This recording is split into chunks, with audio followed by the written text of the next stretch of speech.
Salut la Bulls Nation, bienvenue sur French Bulls TV.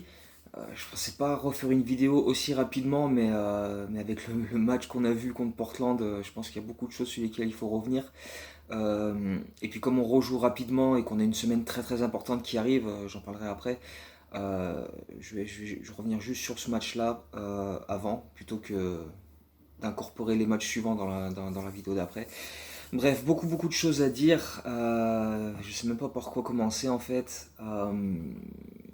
Probablement que commencer par dire que les 4 jours de repos, enfin les 4 jours sans match qu'on a eu juste avant, n'ont pas franchement servi à grand chose parce qu'on pouvait espérer se dire tiens, on a 4 jours sans match, ça laisse le temps d'enchaîner quelques bonnes séances d'entraînement, de procéder à quelques ajustements, pourquoi pas, défensifs, même si tu sais bien qu'en quelques jours tu ne deviens pas phénoménal à ce niveau-là, mais au moins constater une certaine amélioration. Euh, Trouver des solutions pour gérer sans Wendell Carter. Et puis au final, non, pas vraiment. Pas vraiment, parce que l'expérience Gafford est en train de tourner un petit peu au massacre. Il a joué que 10 minutes sur ce match-là. Il n'est pas revenu avec les titulaires au troisième quart-temps. Il a eu beaucoup de mal. Il a eu beaucoup de mal.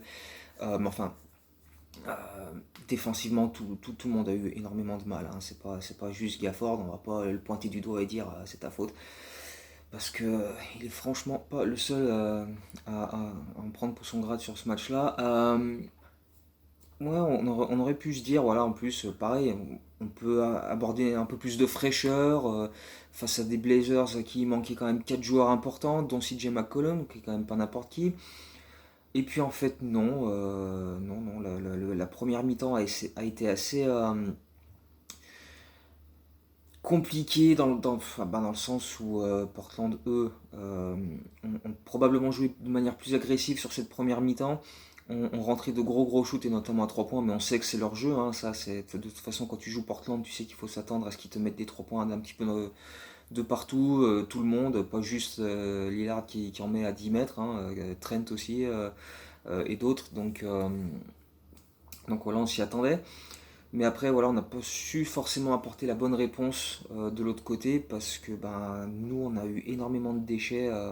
Enfin, en tout cas, très peu de réussite dans nos shoots, surtout au deuxième quart-temps où on met que 6 paniers sur l'ensemble du quart-temps et dont 3 dans genre la première minute ou la première minute 30 avec 2 paniers à 3 points de la vigne et une passe incroyable de Felicio pour Otto Porter. Je crois que c'est peut-être le meilleur highlight de Felicio en 3 ans pratiquement. Enfin bref, ouais, on a eu une grosse période dans le deuxième quart-temps où t'as l'impression que rien rentrait. Même quand on arrivait à trouver des shoots ouverts, on faisait bien circuler la balle, etc. Mais, mais dans l'ensemble, on était battu quand le banc n'était pas là. On manquait de combativité. Quand Teddy Young n'est pas là pour prendre des rebonds offensifs, euh, t'as l'impression qu'on n'y va pas en fait, qu'on va même pas les chercher ces rebonds-là, qu'on qu'on n'y est pas, quoi, qu'on les conteste pas, qu'on va pas au duel, au contact, etc. Donc c'est un petit peu compliqué. T'as Deschamps qui a été absolument génial sur ce match-là. Dès qu'il est rentré en jeu, dès qu'il était là, c'était tout de suite un impact différent. Mais à l'inverse, dès qu'il est pas là, tu le sens tout de suite aussi parce qu'on retombe dans des travers assez violents en défense. C'était mieux en deuxième mi-temps. Euh, Beaucoup plus d'adresse avec voilà, encore des shoots ouverts bien emmenés, une bonne circulation de balles. J'ai trouvé qu'on n'avait pas eu trop de déchets en termes de perte de balles sur ce match-là. À part un petit peu en début de match, d'ailleurs Zach Lavine, ça fait 3 matchs de suite maintenant qu'il a au moins 6 balles perdues dans le match, donc ça commence à devenir un peu compliqué. Sur les 3 derniers matchs, il a fait 7, 6 et 6, donc tu peux pas lui reprocher grand chose parce qu'à part ça, il a une adresse absolument phénoménale, il rentre des shoots monstrueux, il défend bien, donc voilà, mais faut quand même aussi noter les petits soucis quand il y en a, donc c'est pas une critique de la ville, mais bon, faut le souligner quand même. Euh, mais voilà, sur ce match-là, on n'a pas eu tellement de déchets à ce niveau-là en termes de perte de balles, etc. Mais ouais, c'est vraiment que défensivement, on n'a pas réussi à faire un stop, quoi. Surtout dans le troisième quart-temps, ce qui était évident, c'est que dès qu'on joue avec Markkanen en 5, et c'était le cas dès la reprise, parce que comme je disais, Gafford n'était pas dans les titulaires au troisième quart-temps. C'était Markkanen en 5 avec Otto Porter en 4. Et dès que Markkanen est aligné en 5, Portland, comme de plus en plus d'équipes le font, c'est on joue les pick and roll et le pivot adverse attaque le cercle et Markkanen, de toute façon, il laisse tout passer. Donc, voilà, parce que autant il a été excellent offensivement, 31 points, ce qui est quand même son meilleur score cette saison. Beaucoup d'adresses de loin, je crois qu'il a fait 6 sur 11 à 3 points, il a fait 12 sur 18 au shoot, il a mis des paniers de près qui étaient très bien, il a joué des post-up, etc. Mais tous les paniers qu'il met d'un côté, t'as l'impression qu'il les rend de l'autre côté parce qu'il défend pas en fait. Enfin, c'est pas qu'il défend pas, mais c'est qu'il est pas bon. Euh, c'est pas qu'il essaye pas, parce que mais en fait, à quoi ça lui sert de faire 2 m 13 quoi? Parce que même avec les bras levés et tout, t'as l'impression qu'il conteste aucun shoot. Le mec, il lui passe devant, et l'autre, il a beau avoir les bras levés, ben, il se passe rien, quoi. Et j'ai l'impression que c'est un petit peu une sorte de. Enfin, Mark Cannon en particulier, mais une grande majorité de l'équipe, c'est qu'on manque de dureté, on n'est pas assez, tu vois, rentre dedans, machin. Les fautes qu'on fait, on fait beaucoup de fautes, mais de manière débile, bête, parce qu'on est battu, c'est trop tard. On doit faire. euh, je dis pas qu'il faut absolument, enfin, qu'il faut faire faute à chaque fois, mais il y a des fautes qu'il faut faire à certains moments et d'autres ben, à éviter. Et à ce niveau-là, on n'est pas du tout réglé comme on devrait l'être. Manque de dureté. Tu vois, sur les rebonds, bah, à part s'ils nous tombent dans les mains, bah, tu vois, on monte pas au duel les chercher, à part Thaddeus Young, à part Autoporteur des fois. Mais sinon, globalement, on est beaucoup trop laxiste. On attend que ça nous tombe dans les bras, et un petit peu comme les victoires en fin de match. Mais enfin, bref. Euh, on avait 19 points de retard à un moment donné dans le troisième quart. On a rattrapé ce retard. Déjà, quand on avait affronté Portland au début du mois à Portland, on avait pris 20 points de retard là-bas. On les avait rattrapés. Faut pas que ça devienne une habitude non plus. C'est bien de rattraper des retards, mais c'est mieux de ne pas se retrouver autant en retard si souvent à chaque fois.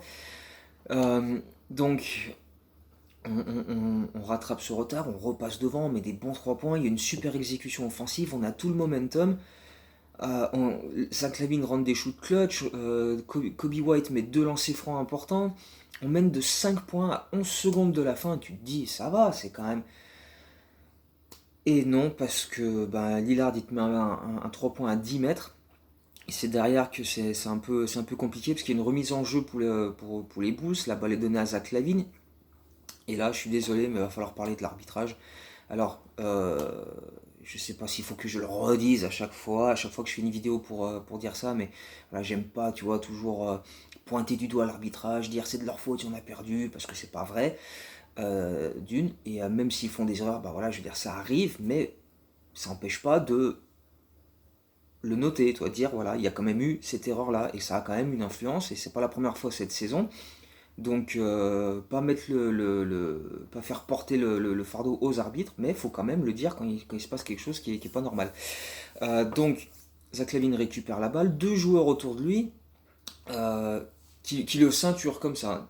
Il y a des photos, enfin tu regardes sur les vidéos, il le ceinture, il cherche même pas, personne touche le ballon. Et l'arbitre qui est juste devant, hop, entre deux, mais direct, quoi, même pas chercher à, tu vois, à regarder, parce que normalement, tu sais, normalement, dans les règles, pour obtenir un entre-deux, il faut que tu aies les mains sur le ballon et que tu sois. Tu sais, il faut que ça dure quand même 2-3 secondes, quoi, pas que tu la lâches, quoi, que tu montres bien tu sois agrippé au ballon.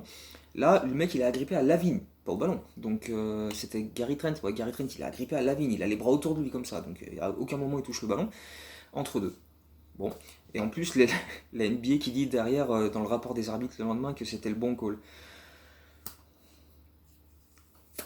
Enfin bref, mais c'est pas la faute de l'arbitre, non. Mais ce qui est surtout scandaleux, c'est que comment Zach Lavine ne gagne pas cet entre-deux face à Gary Trent. Le mec, c'est un monstre physique, il a une détente phénoménale, tu gagnes pas un entre-deux contre Gary Trent. Ça va. Et derrière, la balle qui est au sol, et les mecs, ils sont là, ils la regardent comme ça. Alors, il y a un joueur qui la rattrape, qui la file à Lillard, et il s'écarte sur le côté, et il te met un 3 points sur la tronche de Mark Cannon au buzzer, et Portland s'impose 123-122. Mais t'as l'impression que voilà, on a essayé de faire comme ça, laxiste, pas de réaction, ouais. Ah, bah, on subit les événements. À un moment, faut. Oh, moi, je suis désolé. J'ai tweeté ça dans l'énervement, mais c'est vrai. Moi, je suis sur le parquet à ce moment-là. Mais Lillard, quand il se baisse pour attraper la balle, mais jamais il a le temps de se relever, parce qu'il se prend mon genou dans le pif. Tu prends une flagrante, machin, mais jamais il shoot. Jamais il shoot. Parce que non, t'as pas le droit. Tu te jettes au sol, tu dévies la balle, tu la balances. Donovan a un petit peu essayé de prendre ça pour lui en disant derrière qu'il aurait dû prendre un temps mort, demander un temps mort pour faire la remise en jeu de l'autre côté. Et même en cas de perte de balle, il y avait encore tout le terrain traversé, etc. Ouais, mais à bout d'un moment, les joueurs peuvent le faire aussi, même si bah ouais, c'est toujours un groupe qui manque d'expérience. Surtout que sur la fin, il manquait autoporteur qui a eu des soucis de dos, j'y reviendrai encore après. Mais, mais encore une fois, ouais, c'est une gestion de fin de match qui est compliquée. Mais que tu sens venir parce qu'on est beaucoup trop laxiste et on est trop gentil, on est trop mou, on est trop soft et on subit les événements. Je veux dire, l'arbitre siffle l'entre-deux alors que enfin, les autres joueurs sur le parquet, si on avait des joueurs avec du caractère, de la gueule, je dis pas qu'il faut absolument être un Draymond Green, un Pat Beverley ou quoi que ce soit, mais si on avait des joueurs comme ça qui venaient, qui réclamaient, qui gueulaient, etc., tout le long du match, pas juste là, mais tout le long du match à dire sur les arbitres, oh, faut nous siffler les lancers, faut qu'on... Et ben à un moment ça marche. C'est peut-être pas fair play, ce que tu veux, je m'en fous, mais à un moment, c'est comme ça que ça marche. Toutes les superstars qui obtiennent des calls dans tous les matchs, c'est parce que tout le match, ils travaillent les arbitres. Au bout d'un moment, voilà. Il y a des fois, ils vont prendre une technique, parce que l'arbitre, il est un peu ronchon.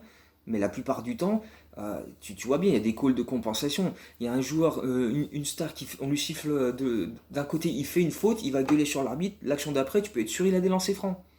Et ben tu vois, c'est des trucs comme ça. C'est ce manque de vice un petit peu qu'on n'a pas encore, qu'on n'a pas l'expérience, on n'a pas le caractère pour ça.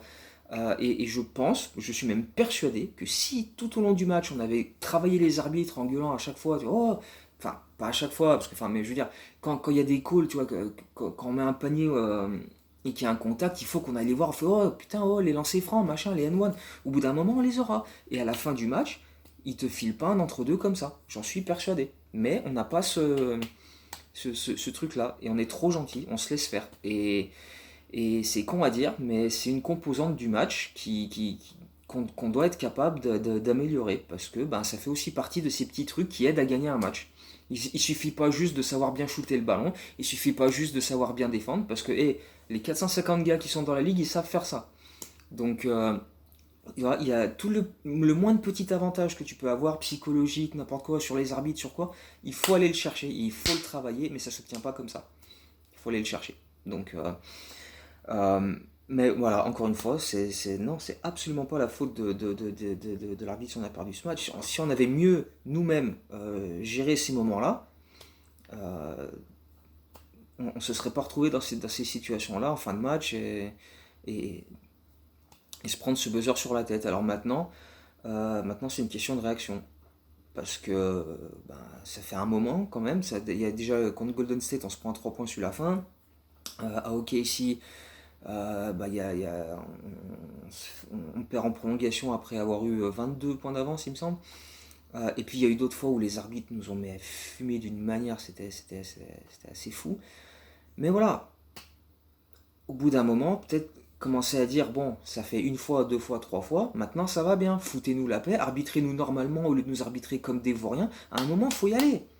Parce qu'il n'y a que comme ça. C'est pas en continuant à dire ouais, enfin, en disant rien en fait, que les arbitres vont commencer à siffler des coups de sifflet de notre côté. Parce que c'est comme ça que ça marche en NBA. Les coups de sifflet, tu vas les chercher. Tu t'attends pas comme ça qui tombent de. Tu vois. Donc, je sais que c'est con à dire. Je sais que c'est con à dire. Mais c'est la réalité. Voilà. C'est pas le pays de Mickey, c'est pas Disney. C'est comme ça que ça marche. Dans tous les sports. Donc, voilà. Euh, Bref, ouais, voilà. Maintenant, ça va être la capacité à réagir. Parce que cette défaite-là, elle va faire très, très, très, très mal dans les têtes. Et là, la semaine qui arrive est extrêmement importante pour bah, le classement, pour bien se placer pour la suite. Parce que là, on affronte deux fois New York, donc lundi soir, mercredi soir, à domicile, et on va deux fois à Orlando, vendredi et samedi soir. Euh, Actuellement, on est à 7-11. Orlando, ils sont juste devant nous avec 8-11. Et New York, ils sont juste au-dessus avec 9. Non, ils sont à 8-12 Orlando et 9-12 nous. Donc voilà, là, cette semaine-là, je pense qu'elle va être très très importante parce que si là tu prends 4 défaites, ça va être très très violent. Par contre, si tu arrives allez, prenons 3 victoires. Tu fais 3 sur 4 cette semaine, peu importe le contre qui, machin, c'est très bien. C'est déjà très très bien. Otto Porter va être incertain parce qu'il n'a pas fini le match contre les Blazers avec toujours son problème dans le bas du dos qui revient. Euh, donc on va voir s'il peut jouer, s'il va manquer beaucoup, etc. Mais toujours est-il que ouais, cette semaine elle est très très importante. Et les Knicks en plus, moi je suis un petit peu craintif. Ouais, je sais pas si c'est le bon mot, mais en tout cas je sens que les Knicks ça va être compliqué parce que euh, je- on, on a largement de quoi les battre. On a le talent pour ça, mais eux ont vraiment le jeu parfait pour nous casser les couilles parce que ils adorent le mid-range, ils sont très bons à l'intérieur. Et je sens que Randle il va faire un chantier phénoménal face à nous parce que ben voilà, notre défense est basée sur donc le drop, ce qui fait que l'intérieur ne monte pas beaucoup sur les pick and roll pour venir aider et faire en sorte qu'il y ait deux joueurs de chez nous contre deux de leurs joueurs. Et en fait, ça encourage les shoots mid-range de la part de l'adversaire. Et New York, ils adorent ça. New York, ils adorent ça. Randall, je suis sûr que là, les deux matchs, il va nous mettre. Je sais pas combien, mais ça risque d'être quelque chose. On verra bien. J'espère me tromper. J'espère qu'on va faire des ajustements qu'on n'a pas fait là avec 4 jours sans jouer. Donc peut-être demain, hein, on sait jamais. Mais enfin, ça me paraît un petit peu compliqué comme ça. On verra bien, j'espère. Mais là, comme ça, je pars pas particulièrement optimiste. Je pense qu'on peut quand même gagner les matchs, hein, parce que c'est quand même que New York en face, même s'ils défendent très bien, ils jouent très très dur. Et je pense que justement, ils ont cette dureté que nous, on n'a pas et que Thibodeau a su leur insuffler.